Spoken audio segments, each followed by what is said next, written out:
Chegamos à segunda-feira, início de semana, o início da semana que está no domingo, mas início de semana de trabalho, de missão, de doação, de estudo, as nossas atividades nesta segunda-feira. Vamos pedir o Espírito Santo de Deus, o Espírito Santo que faz nova todas as coisas, o Espírito Santo que quer te visitar. Vem, Espírito Santo, vem sobre nós, vem sobre todos aqueles que ouvem esta homilia.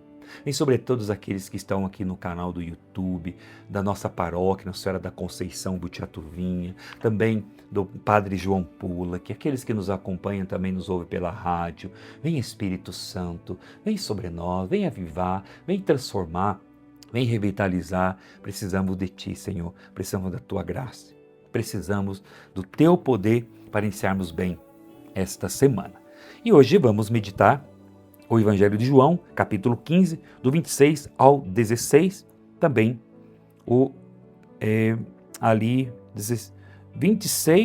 João 15, do 26 ao 16,4a. Naquele tempo disse Jesus aos seus discípulos: Quando vier o defensor que eu vos mandarei da parte do Pai, o Espírito da verdade que procede do Pai, ele dará testemunho de mim. E vós também dareis testemunho, porque estáis comigo desde o começo. Eu vos disse estas coisas para que a vossa fé não seja abalada. Expulsar-vos-ão das sinagogas, e virá a hora em que aquele que vos matar julgará estar prestando culto a Deus. Agirão assim porque não conheceram o Pai nem a mim. Eu vos digo isto para que vos lembreis de que eu o disse quando chegar a hora. Palavra da salvação, glória a vós, Senhor. Que a palavra de Deus perdoe os nossos pecados e nos conduza à vida eterna. Amém. Ontem nós meditávamos sobre o que é preciso para receber o Espírito Santo de Deus. Meditávamos sobre vários pontos, vida sacramental, conversão, abertura à graça de Deus, humildade, e todos os pontos que nós meditamos no dia de ontem. E hoje vamos meditar, então, como que nós podemos permanecer na graça, permanecer no Espírito. Porque se nós pegarmos a passagem do filho pródigo, o filho pródigo voltou para a casa do pai, mas nós não sabemos se ele permaneceu ou se ele depois saiu da casa do pai. Porque permanecer na casa do pai não depende mais de Deus, depende de nós, da nossa liberdade, das nossas escolhas. Irmão, você está permanecendo na casa do Pai ou você está fora da casa do Pai? Você está permanecendo em Deus ou você já se afastou do Senhor? Hoje o Senhor quer falar comigo e com você. Hoje o Senhor quer nos dar um direcionamento. Como então permanecer? Conforme o Evangelho que acabamos de ouvir. Jesus disse que o Espírito é o Espírito da verdade. Portanto, permanecer no testemunho da verdade. Permanecer no Espírito exige fidelidade à verdade revelada, não à nossa opinião pessoal. O Espírito dá testemunho de Cristo. Os discípulos também devem testemunhar.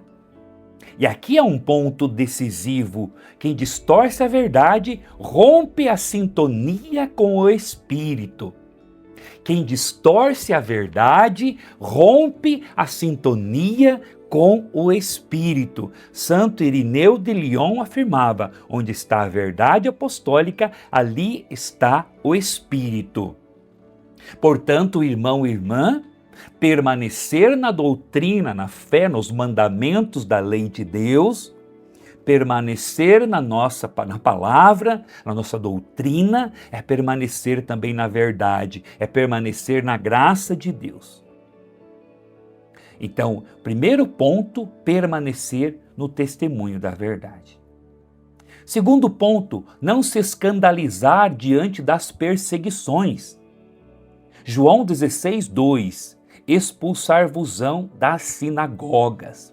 Permanecer no Espírito implica não abandonar a fé quando ela custa caro. Permanecer no Espírito implica não abandonar a fé. O Espírito sustenta na provação. Quem busca apenas consolação não persevera. E Santo Inácio de Antioquia permaneceu firme até o martírio. Isso é vida no Espírito, permanecer.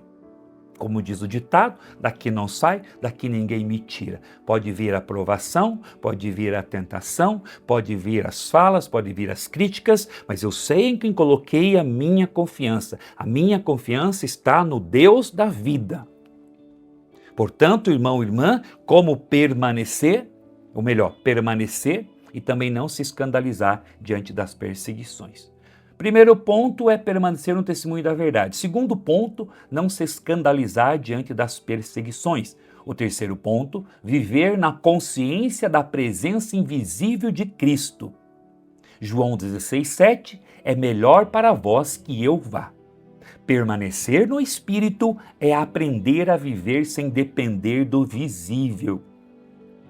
Maravilha, que maravilha! Permanecer no Espírito é aprender a viver sem depender do visível. O Espírito torna Cristo presente interiormente. O Espírito torna Cristo presente interiormente. A fé amadurece quando não precisa ver para crer. São João da Cruz chama isso de noite da fé. Deus age sem ser sentido. Glória a Deus, aleluia. Muitos de nós vivemos esta realidade da noite escura. Muitos de nós vivemos aquela sensação de parece que Deus não está nos ouvindo. É aqui que você é chamado a permanecer. Permanecer na presença invisível de Cristo. Aprender a viver sem depender do visível, sem depender do sentir. Então, o terceiro ponto. Quarto ponto, aceitar a ação de correção do Espírito. Jesus diz: Ele converterá o mundo do pecado. João 16,8. Permanecer no Espírito exige deixar-se confrontar. O Espírito revela o pecado, desmascara autojustificações e corrige interiormente. Quem foge desta luz não permanece. Santo Agostinho viveu isso. O Espírito o confrontou antes de transformá-lo. Aceitar a ação e correção do Espírito. Deus quer nos elevar, fazer com que a gente cresça na nossa fé, na nossa comunhão. Mas eu preciso estar aberto. Depois, um terceiro ponto, crer profundamente em Cristo. Jesus, ele diz, porque não creem em mim, João 16,9. Permanecer no Espírito é permanecer na fé viva em Cristo. Não apenas uma religiosidade externa, não é só uma prática religiosa, um preceito, não, é adesão real a Jesus, é adesão interior à pessoa de Jesus. Sem fé não há permanência no Espírito. Sem fé não há permanência no Espírito. Depois, docilidade à verdade. Jesus diz, Ele vos guiará à verdade plena, João 16,13. O Espírito conduz neste processo, né? Então, permanecer no Espírito é aceitar o crescimento, permitir mudança, não se fechar. São Gregório Magno ensinava que Deus ilumina aos poucos, conforme a alma suporta. Terceiro ponto, o último, por sinal, glorificar Cristo, não a si mesmo. Jesus é claro, Ele me glorificará, João 16,14. Onde há o Espírito Santo, Cristo é exaltado. Onde há ego, o Espírito é abafado. São Bernardo de Claraval dizia, o amor verdadeiro sempre aponta para Deus, não para si. Por fim, irmão e irmã, nós podemos fazer um resumo desta liturgia de hoje. Para permanecer no Espírito, eu preciso de fidelidade à verdade, perseverança nas provações, fé sem depender de sinais, abertura à correção interior, adesão real a Cristo, docilidade ao crescimento espiritual e humildade que glorifica a Deus. Permanecer, portanto, irmão e irmã, permanecer no Espírito não é manter uma experiência espiritual apenas de aparência. Permanecer em Cristo, permanecer no Espírito, é mesmo quando você não sente nada, quando você está sendo provado, está sendo corrigido, está sendo purificado. Mas é aí que você deve permanecer. São João Paulo II, ele ensinava que o Espírito Santo forma discípulos firmes, não apenas entusiasmados. O Espírito forma discípulos firmes, não apenas entusiasmados. Que hoje o Senhor venha em socorro das nossas necessidades, das nossas fraquezas, para que o Espírito Santo seja derramado sobre a sua vida, a sua história, que você possa permanecer no Senhor. Deus abençoe, em nome do Pai, Filho e Espírito Santo. Amém.